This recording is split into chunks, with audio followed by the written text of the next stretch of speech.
알면 알수록 좋다. 쏟아지는 뉴스 속 알맹이만 떠먹고 싶은 욕심쟁이 당신을 위한 해설 팟캐스트 지직선 뉴스 브리핑 지금 시작합니다. 고고싱. 안녕하세요. 안녕하세요. 안녕하세요. 어이구야 깜짝이야. 뭐야? 저도 좀 인사하게 해주세요. 네, 저는 경제와 IT에 관심이 많은 김범래입니다. 저는 국제정치에 대한 소식을 주로 전달해드릴 똘기입니다. 네, 방청객입니다. 네. 첫 방청객. 이름은 네. 말씀하셔야죠. 앤서입니다. 네, 반갑습니다, 앤서님. 원래 저희가 똘기님이랑 둘이 하는데 네. 오늘 앤서님이 좀 일찍 오셨어요. 음. 저희가 녹음을 하고 있는데 앤서님이 앤서님이 좀 일찍 오셔서 같이 녹음을 하게 됐습니다. 네. 반갑습니다. 반갑습니다. 떨리네요. 저는 잘 됐다고 생각을 하는 게 제가 오늘 가져온 이슈가 약간 핫한 이슈라서 앤서님의 생각을 좀 들어보고 싶기도 하고. 아, 저런 부족한가요? 예. 그럴 수 있지. 예. 턱없이 모자라요. 농담이고요. 주제가 백신 여권인데. 백신 여권? 네, 백신 여권. 여권. 패스포트. 패스포트. 네. 네. 우리나라도 지금 그 코로나19의 확진자가 상승세를 보이고 있죠. 오늘 다시 700명인가? 아마 600명인가? 어제가 700명이었고 오늘 다시 600명대로 왔는데, 그렇죠. 네. 근데 앞으로 뭐 1000명, 1500명 이렇게 다시 4차 대유행이 일어날 수도 있다라는 우려가 좀 확산되는 가운데, 네. 미국 같은 경우에는 나름 선방을 하고 있어요. 믿을 수 있을까요? 그건 모르겠지만 이제 백신 접종률이 20%가 넘는다. 맞아요. 대한민국이 좀 낮다고 하더라고요. 그래서 꽤 잘하고 있는데, 미국은 이 높은 백신 접종률을 바탕으로 이른바 나는 백신을 접종받았다라는 그런 증명서 같은 개념인 백신 여권을 도입할 거다. 뭐 이런 논의가 지금 진행되고 있는데 오늘 그 얘기를 해보려고 합니다. 지직선 뉴스 브리핑은 청취자 여러분들의 댓글과 좋아요 그리고 후원으로 성장하고 있습니다. 후원해주신 모든 분들 고맙습니다. 자, 그래서 백신 여권이라는 게 약간 저는 이렇게 생각이 들어요. 저희가 코로나 확산 초기에는 이제 방역을 하기 위해서 사람들 거리두기를 확산시키고, 그러니까 사람들의 통행을 꽉 재고, 그리고 뭐 식당도 영업을 뭐 중지시킨다던가 아니면 영업 시간을 제한시킨다던가 뭐 이런 식으로 방역을 할 거냐, 아니면은 방역을 함으로써 반대급부인 경제가 좀 쇠퇴한다든지 자영업자분들이 피해를 본다든지 이런 이제 방역과 경제라는 어떤 딜레마 사이에서 어떤 선택을 할 것이냐가 우리나라에서도 되게 사회적인 논의, 핵심적인 논의였는데 미국도 마찬가지거든요. 근데 이 방역과 경제 성장의 두 마리 토끼를 그나마 좀 절충해서 잡을 수 있는 대안이라고 하는 것에 이 백신 여권을 얘기하는 겁니다. 근데 백신 여권이라는 게 그 정의는 우리가 이 백신 여권을 가지고 해외여행을 할 수도 있고요.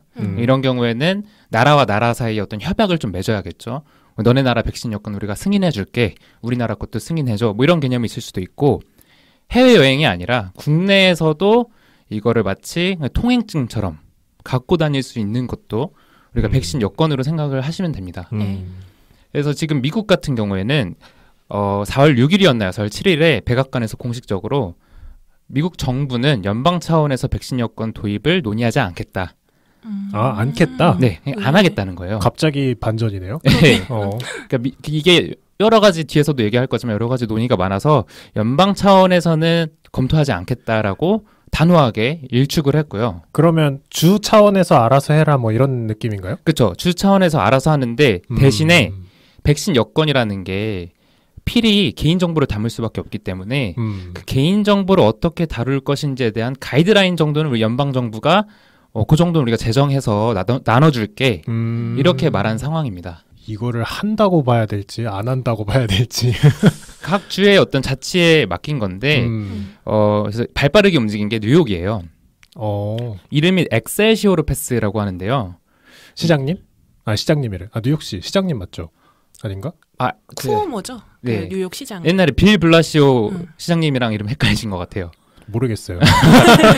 엑셀시오르 이름이 정확히 어원이 뭔지 모르겠는데 이 백신 여권의 이름을 엑셀시오르 패스로 정했어요. 백신 여권의 이름이었군요. 네. 사람 이름인 줄 알았어. 그래서 뉴욕은 이제 도입을 한 거죠. 이미 했어요? 네, 아마 이게 뉴욕 같은 경우는 이미 도입을 했고요. 그리고 뭐 도시나 주 차원이 아니라 일개 비즈니스 차원에서 월마트 같은 경우에도 본인들이 고용한 직원들의 백신 접종 여부를 뭐 일일이 확인하겠다. 뭐 이런 식으로 약간 중앙 정부에서 추진하는 것은 아닌데 특정 가게라든지 특정 지역에서 백신 여건을 좀 추진하고 있는 그런 상황입니다. 근데 사실 니즈가 있다면 네. 관광객뿐만 아니라 비즈니스 하시는 분들한테는 더 필요할 수도 있어요, 사실. 맞아요. 왜냐하면 뭐 해외로 출장을 가면 가서 자가격리, 와서 자가격리, 막 이러면 기본으로 한 달은 날리고 시작하는 거기 때문에 사실 기업 입장에서 더 빨리 도입하고 싶어 할 것 같기도 하네요. 맞아요. 근데 지금 정치적으로는 이제 민주당과 공화당이 있잖아요, 미국에. 이미 지금 백악관이 안 하겠다고 말을 하긴 했지만 이 선언을 하기 전에 공화당에서 엄청나게 반대를 했어요. 공화당에서? 네.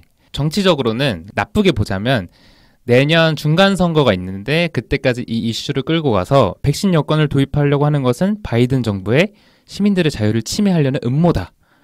뭐 이런 식으로 선거 의제로 몰고 가려는 뭐 그런 움직임이다라는 분석도 있고요. 한결같네요. 근데 공화당 같은 경우에는 좀 중시하는 게 시민들의 자유라는 거죠. 백신을 접종했건 안 했건 접종을 안 했으면은 당연히 이 백신 여건을 못 들고 다닐 텐데 백신 여건 도입이 전국에 추진이 되고 나면은 어떤 가게에서가 아니라 모든 가게에서 백신 여건을 안 들고 다니는 사람의 출입은 막을 텐데 차별당할 수 있겠죠. 차별당할 수 있는 거 아니냐. 그렇죠. 이런 식으로 주장을 하고 있는 겁니다. 음모론은 아니네요. 마냥 음모론은 아닌 마냥 거죠. 음모론은 네. 아니네요. 근데 이게 이제 정치적인 의지가 들어갈 수밖에 없는 게 그 미국 같은 경우에는 우리나라보다 안티백서라고 백신을 믿지 않는 사람들이 되게 많거든요. 근데 그 사람들은 이제 코로나 이전에도 계속 백신을 불신하던 사람들이란 말이에요. 근데 그 사람들이 보통 이제 음모론을 잘 믿는 사람들이 많고 음모론을 잘 믿는 사람들 중에는 공화당 지지층도 굉장히 많아요. 그래서 그런 정치적인 해석이 들어가서 백신 여건을 도입하면 안 된다라고 주장을 하는 걸 수도 있을 것 같아요. 맞아요. 방금 앤서님이 말씀해 주신 게 매우 비중이 높죠. 반대론자들 중에. 근데 그 주장은 이제 백신 무용론하고 맞닿아 있잖아요. 그렇죠. 근데 백신이 유용하다. 그러니까 무용하지 않다. 효과가 있지만 그래도 백신 여건은 반대다. 전 그게 좀 더 네. 와닿는 것 같아요. 라고 말하는 사람들이 꽤 많은데 그 박사님 어떻게 생각하세요? 그게 이제 차별의 요소가 될 수 있으니까. 그리고 예를 들어서 약간 전파자가 됐는데 백신도 안 맞고 돌아다녔다 이러면 또 사회에 지탄도 있을 거고 그게 좀 약간 편가르기가 될 것 같은 느낌? 그렇죠. 만약에 이게 해외여행을 가능하게 하는 백신 여건이라고 논의를 확장하게 되면은 지금 백신의 어떤 분배와 구입 이런 능력이 나라마다 동등하지가 않잖아요. 천차만별이죠. 차라리 나라 안에서의 어떤 접종 맞을 수 있고 안 맞을 수 있고는 그나마 동등한 편인데 이거를 전 세계적으로 놓고 보면은 상당히 차이가 있다는 거죠. 그러면은 백신 여건을 통해서 접종을 편하게 할 수 있었던 부자 나라들끼리만 서로 왕래가 다시 가능해지고 이런다면 그게 좀 어려웠던 좀 가난한 나라들에 대한 차별이 아니냐. 그러니까 범래님이 말씀하신 거랑 좀 비슷한 그런 의견인 거죠.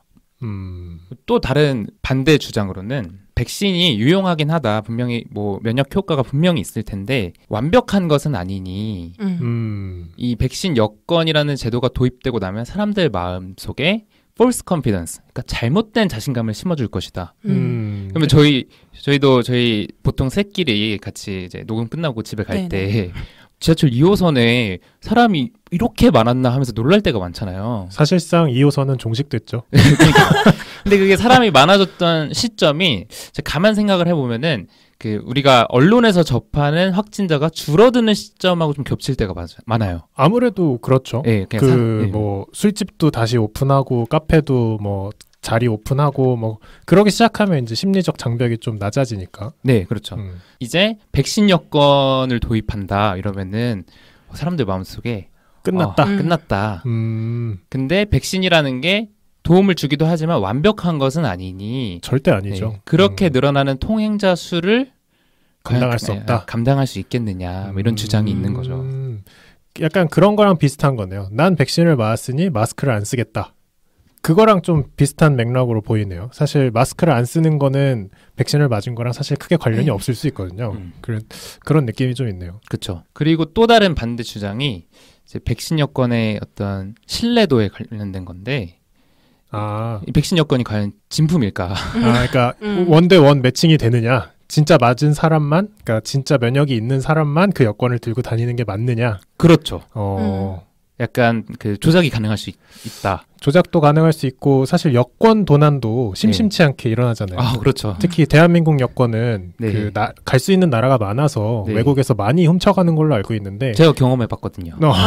스페인에서. 네, 스페인에서. 바르셀로나에서. 이거 어디서 얘기했는데? 네, 어쨌든 여행편에서 얘기를 했었는데요. 네.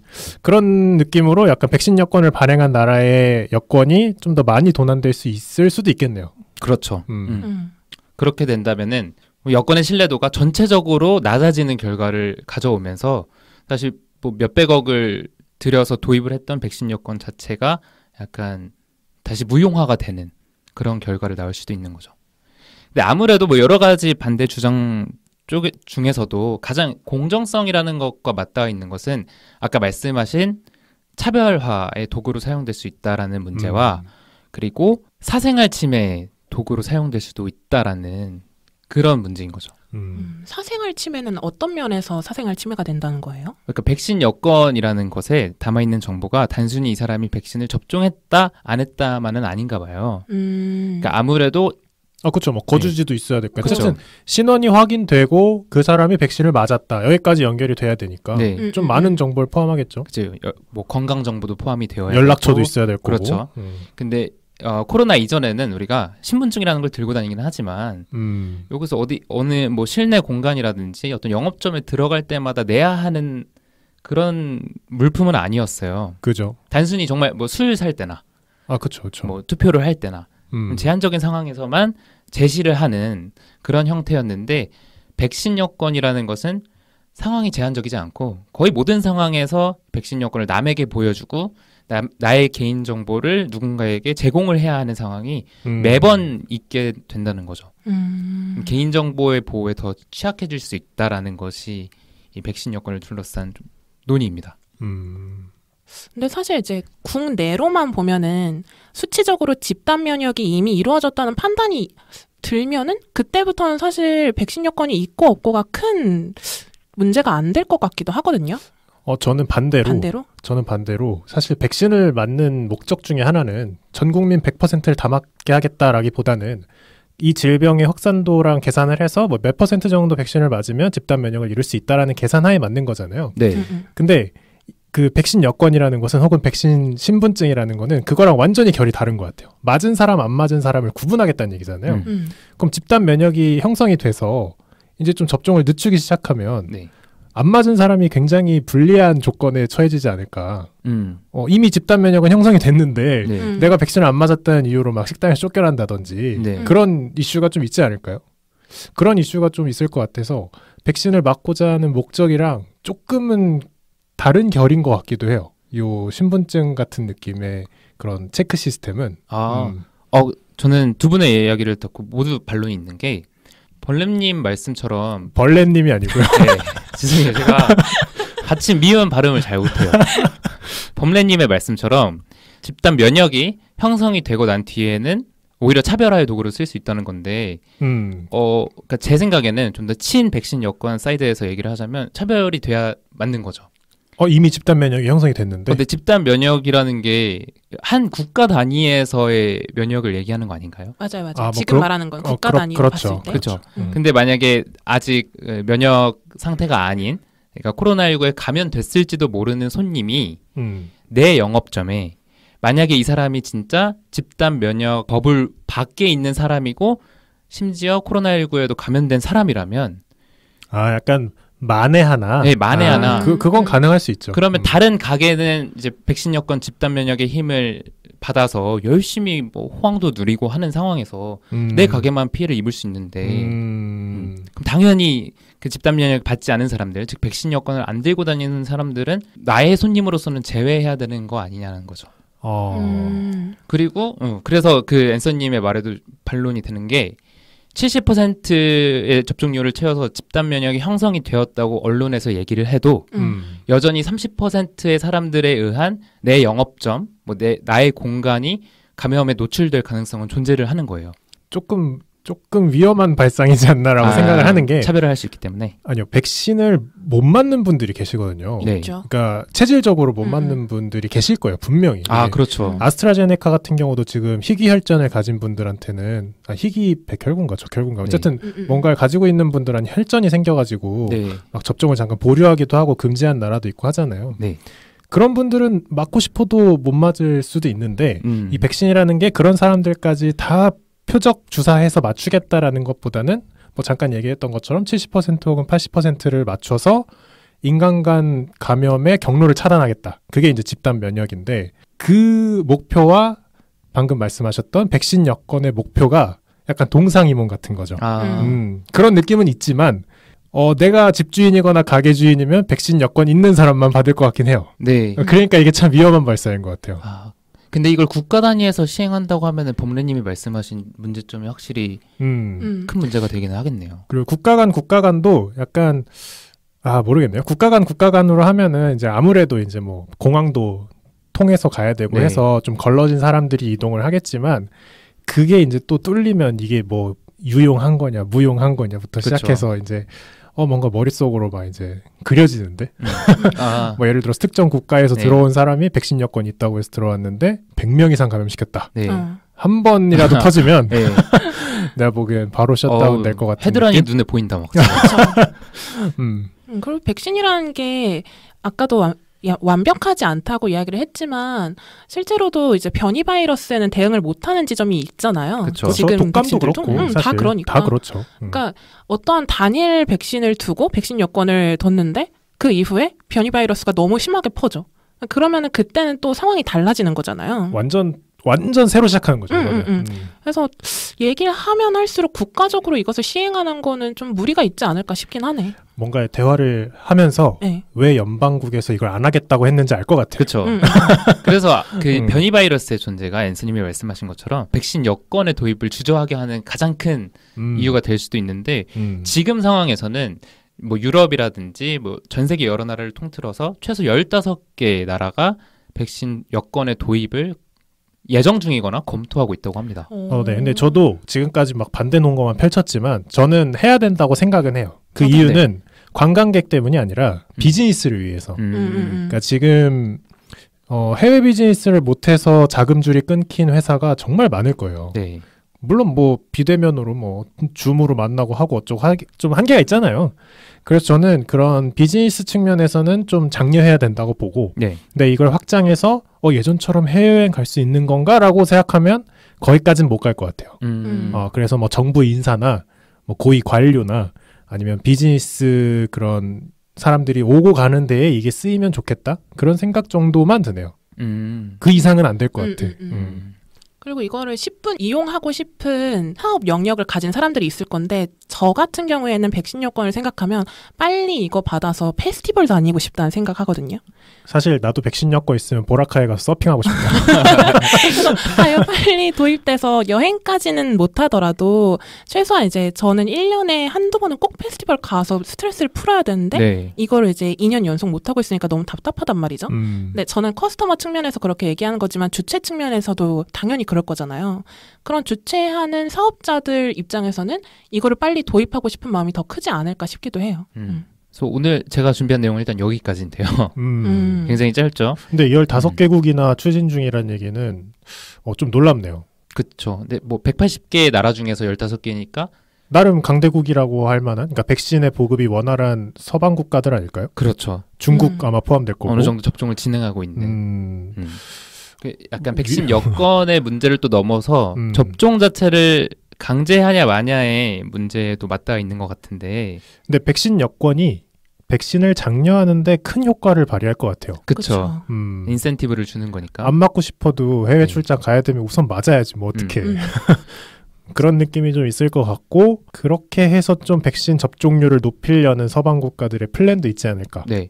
그러니까 이게 중국 같은 경우에는 현재 백신 접종을 반강제적으로 하고 있다고 해요. 거긴 뭐 대부분 반강제적으로 하지 않나요? 근데 그게 그러니까 겉으로는 네. 원하는 사람만 맞자 하는 스탠스인데 반정부 성향을 가진 학생들을 인터뷰해보면 사실상 강제다 이렇게 말을 하고 있는데 어떻게 보면은 백신 여건이라는 걸 도입하게 되면 어떤 그런 사회주의 국가, 전체주의 국가에서 보이는 강제적인 접종 형태와는 좀 다르게 스무스하게 넛지 형태로 좀 백신 접종을 시민들에게 이렇게 설득할 수 있는 수단이 되지 않을까.